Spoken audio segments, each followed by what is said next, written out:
had a full-time job, right? I was working for a tech company in Silicon Valley. They moved me to Hong Kong. I was a director over there. So I wasn't like scrapping for change, if I can say that. But yeah, like I had a savings account. I've always kind of been an investor. Try to like live below my means and invest the rest in like index funds and bonds and things like that.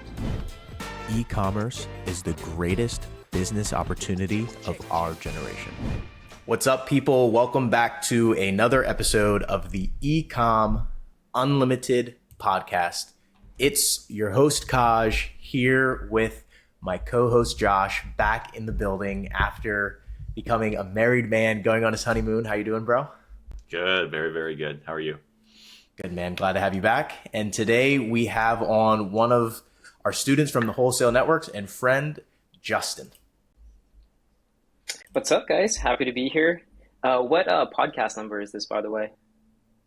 This, I believe, is episode 40. Wow. Yes. Going on strong. So what is that, like almost a one year in? Yes. I believe our first podcast upload was either the first or second week of January. So new this year and been releasing one episode every week since. That's the plan to keep doing. Hell yeah. Awesome, guys. So great, man. Yeah, thanks for making time and hopping on. So let's dive right in. Tell me about how you got into e-commerce and selling on Amazon. Yeah, well, my e-commerce journey begins, I want to say, back during my college days. So back in 2007. And if you go to college, obviously, you know, textbooks are a huge part of the college experience. And then when you're done with a semester of classes, you have to figure out a way to kind of salvage some of the value of the textbook, and you could obviously sell it back to the college campus bookstore, but they might pay you like 30% of the value that you originally paid for it. And so I was looking for ways to kind of extract or salvage more value off of these really expensive college textbooks, and I began sort of selling them on eBay and Amazon. Back then, I think Amazon was kind of exclusively just a bookstore. Maybe they were slowly venturing out into other products, but I was able to kind of sell my used textbooks back on Amazon. Instead of only getting maybe 30% value from the college bookstore, I could get about maybe 75% of it back. And then also just, I'm also a musician. I play drums. And if you know anything about drums, there's just like a ton of gear. And so I remember like flipping drum gear on like eBay and Amazon. And that was kind of my first experience in the world of e-commerce. And then like after graduating college, I pretty much didn't really touch sales on e-commerce platforms ever again until I kind of dabbled my way back into e-commerce back in 2017. What made you want to come back to e-commerce? Yeah, good question. So it was actually a sort of intersection of circumstances. So in 2014, I was working for this company in San Francisco. It's a tech company like everyone else in San Francisco works for. And they moved me to Hong Kong to help them open up an office over there. And in Hong Kong, it's a very busy metropolitan city, kind of like New York, but maybe with like 2x the amount of foot traffic. And in that city, like everyone has a side hustle. And so if you go to hang out with people, everyone's talking about the businesses on the side that they're building. And I'm the only one who doesn't have a side hustle. And I was like, man, I really got to get my ish together and figure out how I'm going to like make a side hustle. So I'm at the same level as like all these other people. And so like that night, I like Googled something along the lines of like top 10 side hustles in 2017 or like something like along those lines. And then you obviously get a bunch of these like blog listicles. And so a lot of them said things like, oh yeah, you should look into affiliate marketing. Or some of them said, you can look into private labeling on e-commerce. And as I was kind of reading about each of the different sort of things that they were talking about, e-commerce stood out the most to me, specifically because of my experience in the past, having already sold on Amazon and eBay like back in college. And so I decided that I would try to take a look at private label as being sort of my venture back into e-commerce.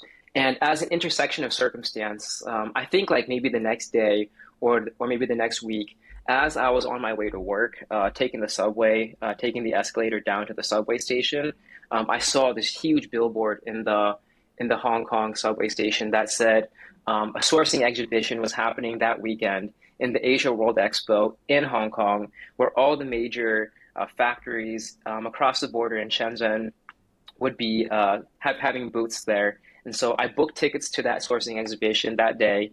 And then that weekend, I went to the exhibition. I met a bunch of factories, and that began the kind of inception of like sending samples across the border. And that began the inception of creating my first products in the private label space. Wow, that's crazy. Are you now? Where do you live now? Are you still in Hong Kong? Or are you back in the States? Or Yeah, yeah. So part of my journey is that I moved back to the States last year. So I did about 9 years in Asia, and then I left after I got my permanent residency over there, which is kind of like the green card equivalent of being in Hong Kong. And so, yeah, like I'm still doing my private label business to this day. Obviously, maybe we can get into more depth later on, but a lot of the products that I used to sell are no longer profitable, largely because of lingering impacts from the pandemic and things like that, which is how I got into arbitrage and wholesale, but we can kind of elaborate more into that later. okay, talk to us because some of our listeners may not know what private labeling products is all about. Talk to us a little bit about that. Yeah, yeah. So private labeling essentially means that you own a brand and you are manufacturing and making your own products. And so kind of the way that people have done it, I guess through the Amazon space is kind of working with factories, whether they're in China or in Vietnam or any other country. You would work with these factories, commission them to make products for you. You would slap a barcode on it, your branding, your labeling on it. You would ocean freight, ship it over to the US, and then sell it across North America. And then you kind of handle everything else in terms of like marketing, customer relationship management, like all that kind of stuff. Absolutely. Now, you said you're still doing private label to this day. About how many products are you still selling that way? Yeah, I want to say I have about 22 SKUs. And with the Wow. kind of addition of wholesale into my business model, I'm looking to cut back maybe 7 to 10 SKUs and just maintain my most profitable ones.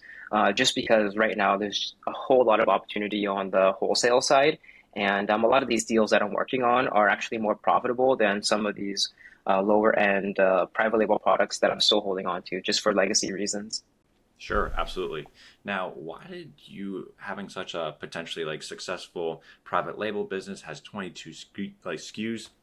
What made wholesale and arbitrage, like what caught your eye there? Yeah. Oh man. So I actually listened to your guys's first podcast, and that was actually That's the funny. introduction of Kaj to me, and I resonated with your story so much because it literally was identical, and my story sort of mirrored yours almost identically. And so before the pandemic, so let's say in 2019, I used to be able to ship a 40-foot container from the port of Shenzhen over to Long Beach, and that would maybe cost about 5,000, maybe 5.5 thousand dollars, right? And then during the peak of the pandemic, like no joke, my ocean freight cost jumped from 5.5 thousand to a peak of $27,000 for just one damn container. And during the pandemic, obviously, like not only was freight more expensive because there's more competition in trying to get goods into the US because there's a higher demand, everyone was working from home. But as a result of that as well, a lot of these shipping lines and the ports were extremely congested. And so there were unpredictable sort of check-in times into the port and then into your respective warehouse. And so with the increased cost of the freight of ocean freight plus the unpredictability of the shipping times, it made so many of my product lines not profitable anymore, um, just from like a mathematical perspective.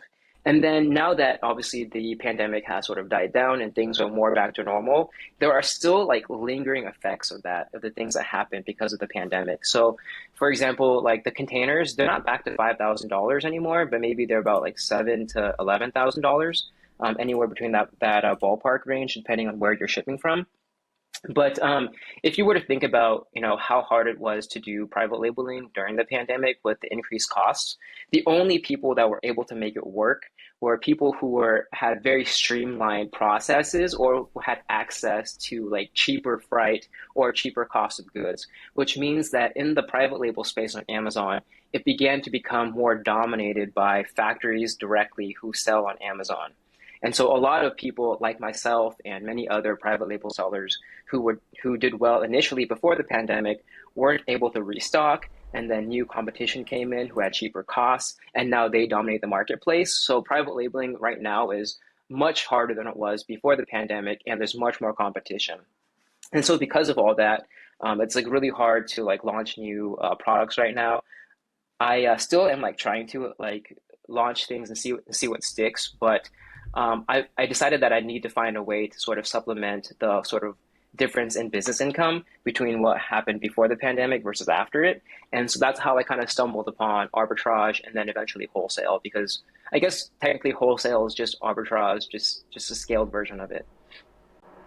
Yeah, absolutely. And it's Yeah. what's even crazy now is, yeah, we got hit in the same spot. Like our shipping costs went absolutely through the roof. It was absolutely crazy. And what it's actually kind of funny because even today, there's, I think, shoring companies, there's like a union that's going on strike right now on the East Coast. So they're calling for like insane prices, at least on like the East Coast and all that kind of stuff, because they want the same pay as people on the West Coast. So they're striking right now, and there's no containers coming in or out right now. So that's another crazy thing, and those things just happen. And for like, and if you're selling a product that you don't have like a crazy amount of either units you can send in, or you're not making like 200%, which is usually potentially rare for a private label product, those numbers can really like start to really crunch down all that profit, and honestly almost not make it even profitable anymore. So yeah, I totally get what you're saying there, and I understand like how like wholesale and arbitrage can supplement all that sort of private label business behind the scenes too, with the extra cash flow that you might get and all that kind of stuff. Yeah, Let's and see. it is When it funny comes how you to were saying. Oh, sorry. Just real quick, like how you were saying, like your story is very similar to ours. Because I remember when I first met you and we were talking, I was like, I very rarely encounter a seller who went private label first and then switched. So that was another reason I wanted to Huh. have you on the podcast too, just because it's like I feel like Interesting.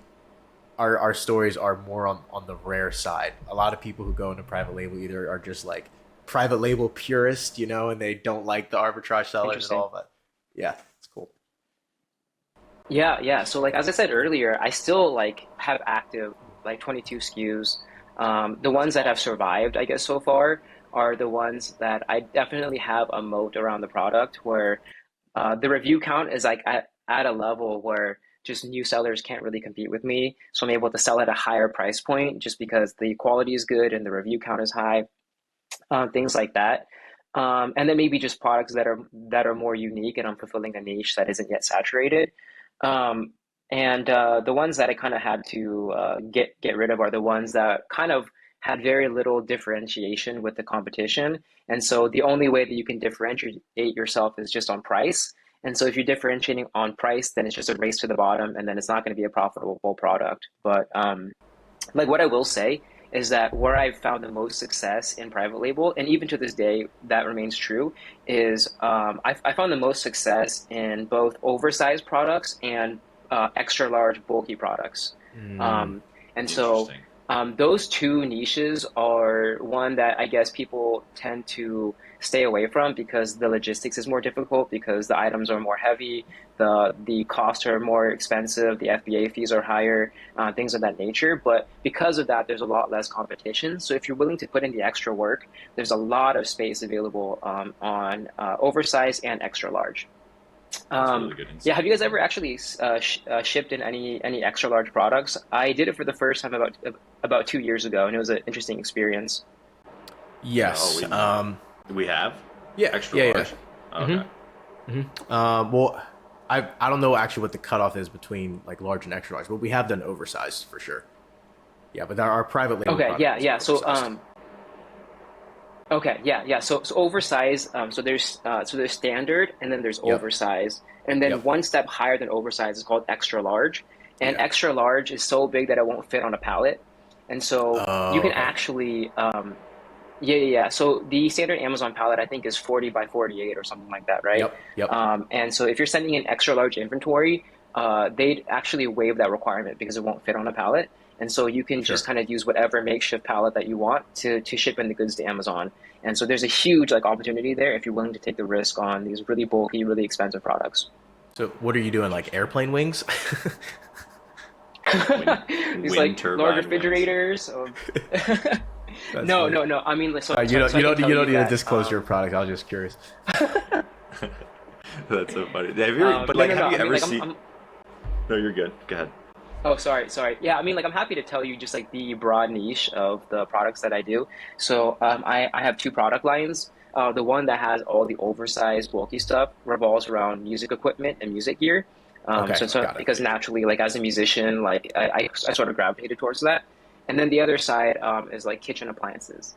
Got it. Oh, Okay, okay. cool. Very cool. Very nice. Yeah. Those Yeah, are two good and categories. great tip there too for like anyone who's thinking about, getting into e-commerce or Amazon in general. Like if you're able to find a niche or category or business model that has some sort of alignment with things that you're already interested in, the likelihood that you'll have success is definitely a lot higher for sure because you'll be interested in it Yeah. as you're doing it.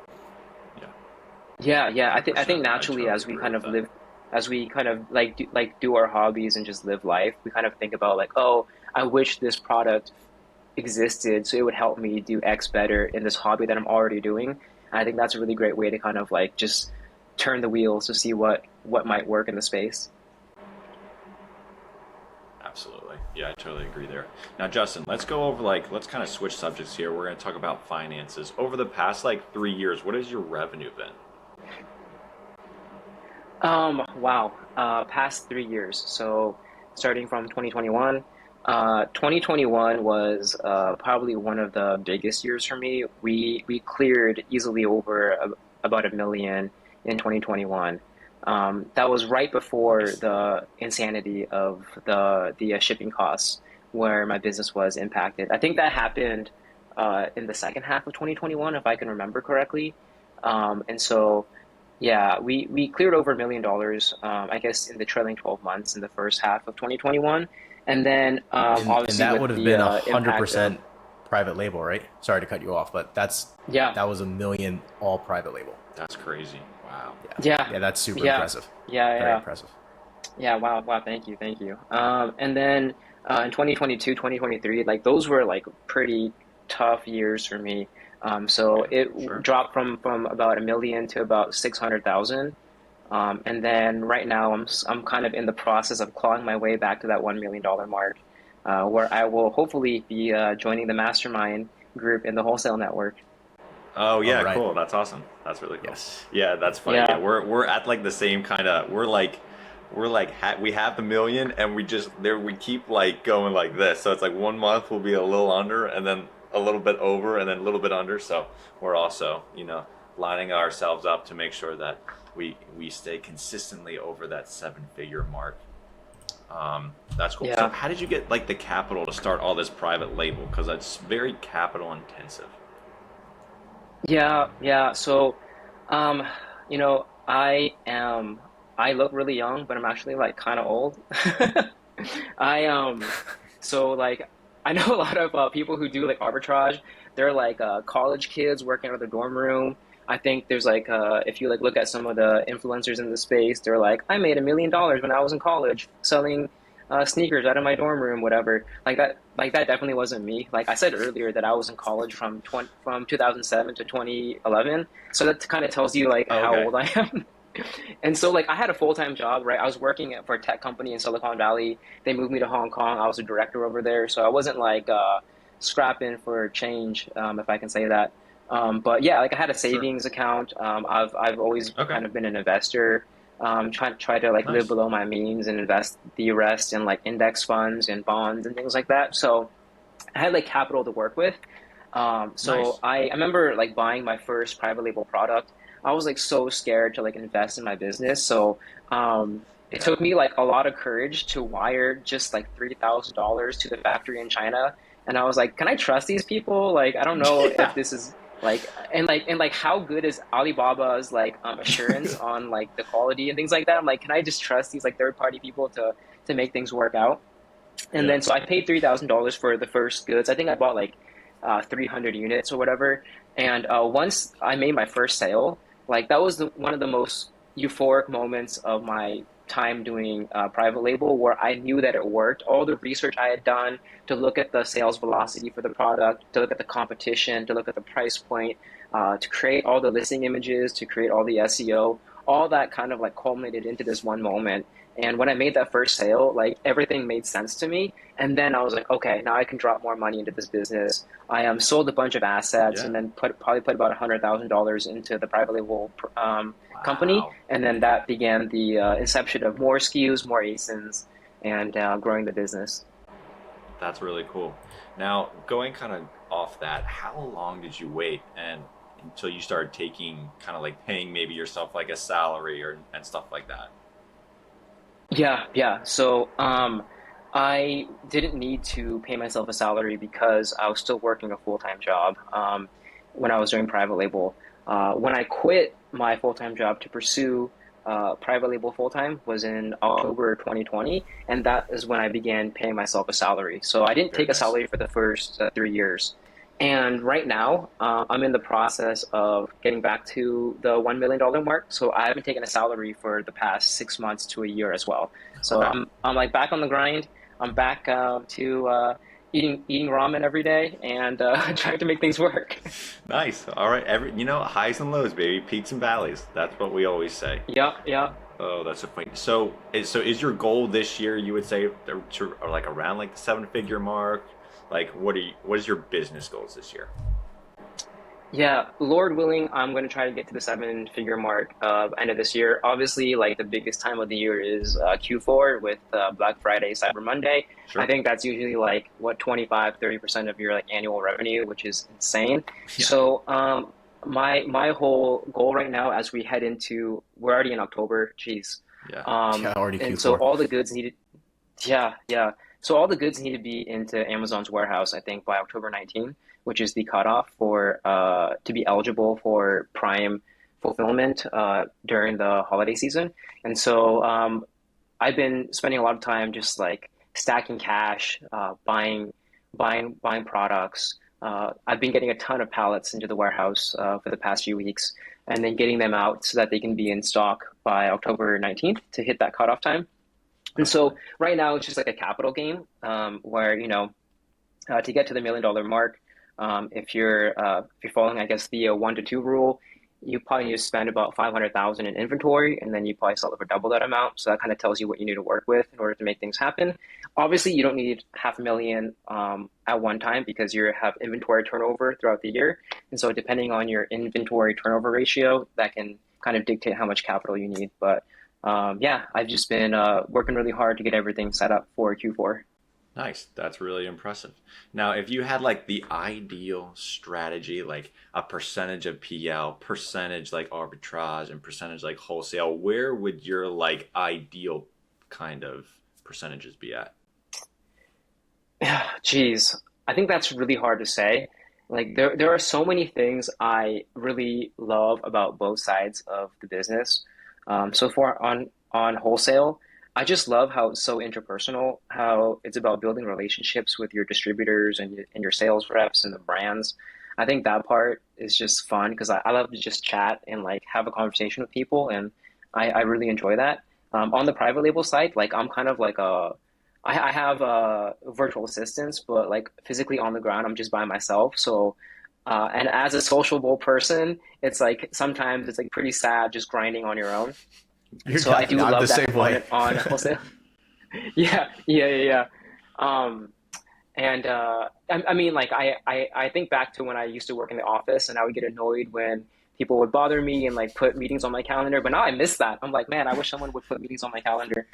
Um, Yeah, but and then on the private label side, I just think it's so fun that you like have products that have your brand logo on it, and then like I give them away as gifts, and like there's a story behind it about like how I invented it and how I created it, and like I try to make really good quality products, and I think it's just a lot of fun that I have some products in the kitchen that I use every day. to like make coffee and to like cook and things like that. And so it's just fun having like your own brand and like getting to do whatever you want with it. Yeah, and using them on a daily basis. Yeah, it's kind of funny that you said that because I just moved from my mom's place into my apartment with my wife now, and we had That's an great. old. Wait, that might be one of the first times I've actually heard Josh say my wife. So that hit me. That was crazy.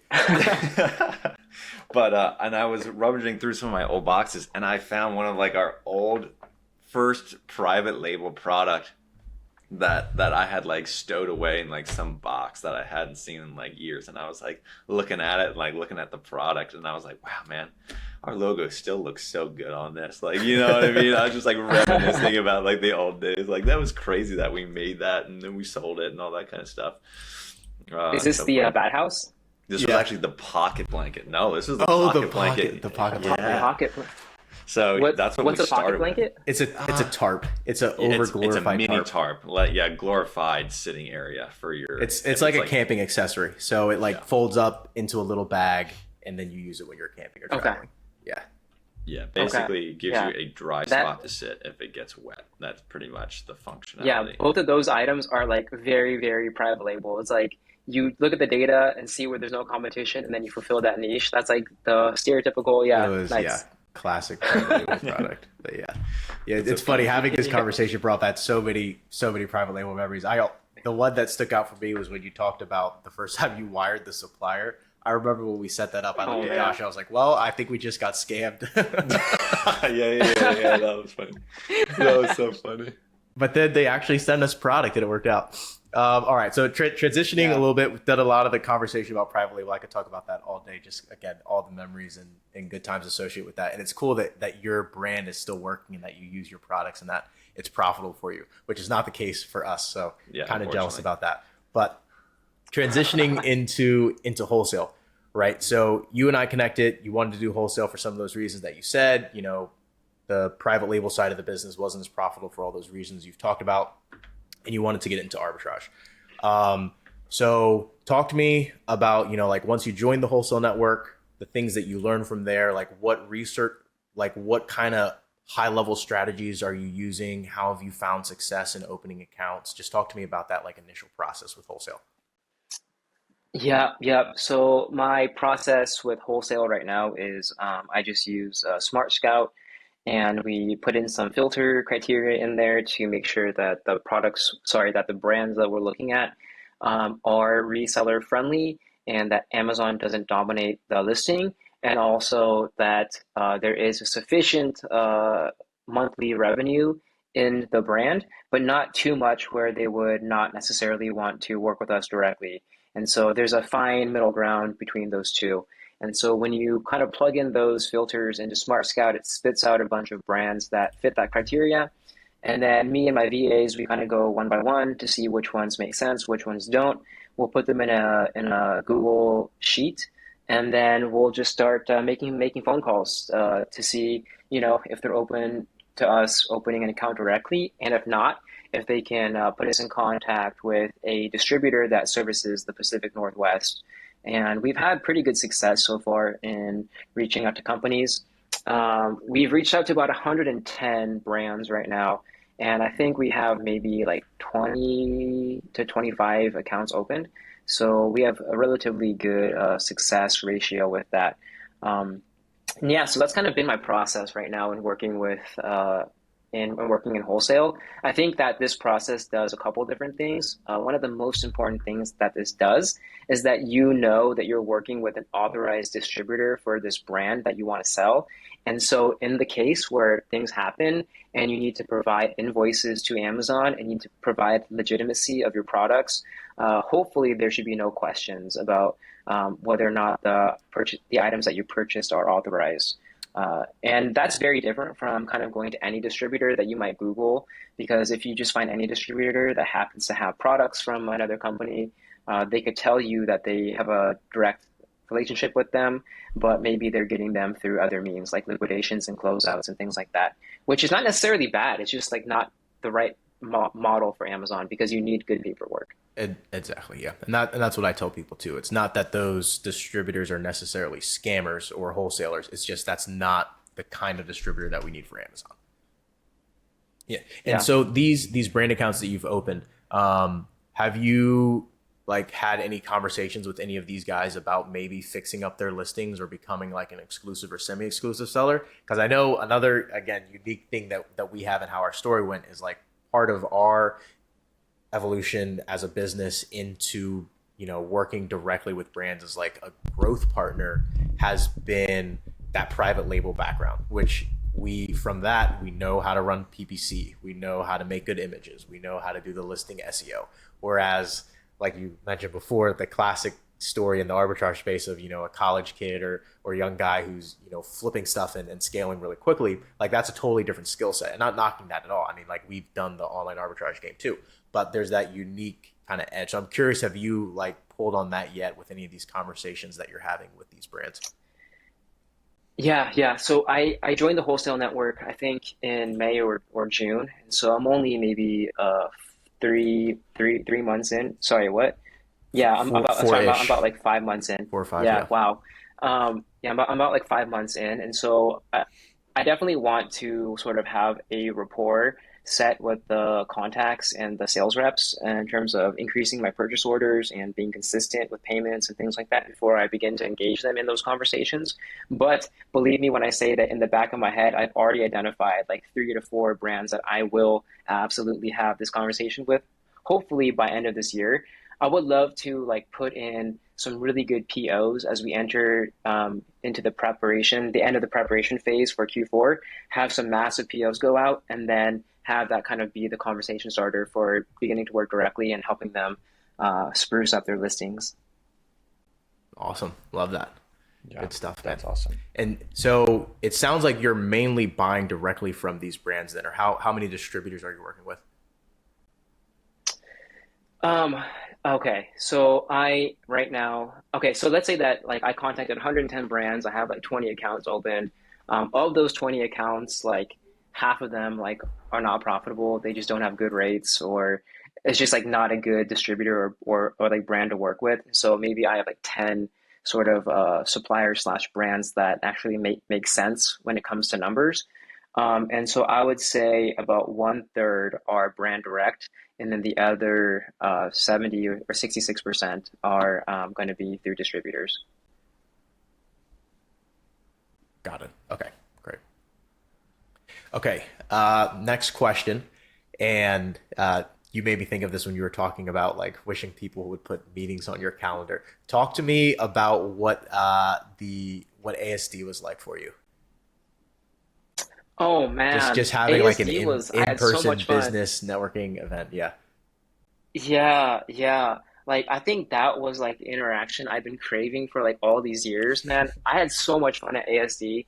And also because like we have these like video calls weekly for the wholesale network. And like you see some faces and like I obviously know Kaj because we had an interview together and things like that. But just getting to like hang out in person and like build those like connections with people was so invaluable. Like it meant so much to me getting to walk the floor with you guys and getting to meet distributors that you work with, just seeing how you guys engage and how you talk. And then also just being inspired by the energy of the people around me. It was a really great experience. Like I'll say that. And you guys did a great job of like making it uh, fun and also educational because you definitely want a good hybrid of both. And so you guys definitely did a really great job with that and finding the healthy medium there. But yeah, like I was able to really connect with people that I've been talking to in the chats. And then these are people who I have and will continue to split POs with for larger orders. And then also, I mean, like it was just fun. Like Vegas is just a fun place to be. The energy is great. There's a good hybrid of like entertainment and then like nightlife and things like that. And ASD throws parties at like some of the clubs. Even some of your suppliers who you meet on the ground floor, they might have tables at the clubs that you might go to, and they'll if they recognize you, they'll like ask you to hang out, which is super fun. So I would say it's like a 10 out of 10 experience. Would totally do it again. I had a blast. Yeah, it was such a great time, man. You recapped that well, and appreciate the feedback there. And one thing I want to highlight that I love just watching, because this isn't even like something that I initiated, but just the connections that you made, that I know not a couple other people made too, with members inside of the network to do those group buys. I just love seeing that, because that's part of the value of networking, right? And that's why we're putting this together. So that if you have that situation where it's like, man, this PO is 50K, but my bankroll right now is at 25, let me find another person who I can go 50-50 with, and then doing that. And then it's a Yeah. win-win for everybody, which is so awesome. What is one thing about wholesale that, as you've been doing it now for 4 to 5 months, that you did not expect about how wholesale is? Oh, okay. Yeah, yeah, yeah, yeah. And this is actually something that I'm like it's still like affecting me to this day. So, um, I guess if you want to perceptualize arbitrage, wholesale, and private label, I like to think of them like on like a scale, and in terms of like lead times for products. So I was surprised by how long some of the lead times are for wholesale deals. I was expecting it to kind of be like arbitrage, where you buy something from Walmart and it shows up at your door in like 2 days, and you're like, oh, sweet, like I have a pallet here at like my doorstep. But that's like not how wholesale works. At least many of the times it doesn't work like that. The lead times can oftentimes be very long, and even like encroaching on the territory of like private label. So for example, like if you were to purchase something on the private label side from a factory in like China, for example, it might take them 30 days to produce to like manufacture your goods, and then they got to throw it on a boat, and it'll take maybe another 30 to 45 days for it to cross the Pacific Ocean to get to the port of Long Beach, and then it's got to go on ground transportation, like on a truck, to hit whatever warehouse that you're shipping it to. So you're looking at what, like 2.5 months of like lead time when you place your PO with a private label supplier. On the wholesale side, like it can take maybe so like it won't take maybe 2.5 months, but it could take like 4 weeks, sometimes even 6 weeks, depending on where the goods are. Specifically, if it's a distributor, sometimes they try to sell you products that are not in their possession right now, but it will be in their possession, but they're kind of selling you the product, and then they need to work with the brand and like acquiring it. And sometimes that lead time can take a while. And then obviously you get into situations where products are delayed, where they promise you it will be here on a Friday, and then your supplier will say, "Oh, just kidding, I lied. It'll be here next Friday." And the next Friday comes, like, "Oh, I lied again. It'll be here in 2 weeks." And then you're like, "I don't even know where these goods are anymore." So that was a problem for me, where I waited like what 4 weeks to 6 weeks for goods to come, and it just makes forecasting inventory harder the longer the transit time is. And so I was kind of shocked by that. But then when you go brand direct, typically they have the goods on hand and they can just ship it to you. So the lead times are a lot shorter. So Yeah. that is something to keep in mind. That's a great insight, and we had a very similar experience when we were first getting into wholesale as well. So that's, again, tip for anyone doing wholesale now, any beginners: always ask your distributors, because I didn't ask just because I assumed it was like arbitrage, and if you're buying it, they already have it, Yeah. so it'll ship right away. So always ask, say, hey, is there a lead time? Yeah. Do you have it in possession?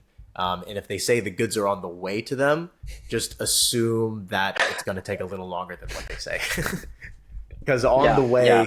can mean a vast array of Many things. Right. Right. Yeah. Okay, couple more questions before we wrap up here. Yeah. So since you started working on wholesale, been a part of the wholesale network, how much revenue do you think you've done just with wholesale? Because I know you've still been doing the private label too, but like, what's your wholesale revenue look like? Oh, geez. To be honest, I don't know. Okay, And I probably should figure that out. So that's actually a really good question. okay. None. Maybe an easier number. How much do you think you've spent on wholesale inventory?